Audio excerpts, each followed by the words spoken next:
Hello, sports fan. This is Stephen here with Sports Choice Plus, and I'm bringing you a very special breakdown. I'm going to be covering the Milwaukee Bucks firing Adrian Griffin. Before I get right into that, I'm going to make sure you're subscribed to the YouTube channel so you can get all the updates and all the breakdowns. Without further ado, let's get right into it. The Milwaukee Bucks have indeed fired first-year head coach just 43 games into his coaching career as a head coach, Adrian Griffin. And when you think about Adrian Griffin, after 43 games, having a pretty impressive record, and you're thinking about 30-13. That's like a 600.698 record as far as win percentage. But you got to think, he's fired, and this comes on the heels of Griffin replacing Mike Budenholzer.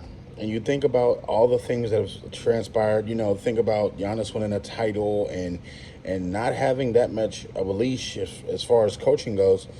But you got to think, they gave up a lot to bring essentially Dame Lillard into the fold. They gave up Jrue Holiday, and Jrue Holiday was really their defensive anchor for the whole team.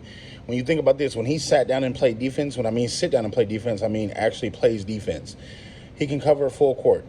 It's a lost art in the NBA for superstars and some players to play defense, but not all players do it. So when you have a guy that can play defense and can be your point guard, it's a lot. Dame Lillard is undersized and he does not play defense. Giannis plays defense, but that's about it when you think about the Milwaukee Bucks. They don't have a lot of defensive guys. Like Brook Lopez can shot block, but it's not the same Brook Lopez like he was when he was younger. He's an older guy. He doesn't sit down and play defense. He can swat stuff, but that's when guys come into the lane. You got to think, the Bucks, as good as they are, the Bucks are not good enough right now to beat the Celtics, and they know that. They are using this as a scapegoat so they can go ahead and try to get Doc Rivers or somebody else in here. When it's all said and done, Giannis has to win another title. With him having Dame Lillard on his team, they traded Jrue Holiday. It's tough because what he's doing in Boston, you see the effects of Jrue Holiday, the ability to lead, the ability to play defense, the ability to set up an offense, the ability to take somebody out of the game because you're that efficient, stopping them from scoring. You're playing angles. You're making them go into double teams. It's a number of things that Jrue Holiday does. So they have to understand they're on the back end of defensive efficiency. They're 22nd in the NBA. And it's not really a good look for them. You know, they fired their coach before All-Star game. And you got to think, they're trying to get this defensive struggle in hand. So you got to think, you want a coach that's been battle-tested. You want a coach that's been championship-proven. You want a coach that's been through it, that knows how to play defense. Doc Rivers may be your guy, but you got to think, how far are you going to go with Doc Rivers? Look what he had in Philly, and he couldn't win. Even though he won in Boston, the only time he's won in Boston when he had KG and Paul Pierce and Ray Allen.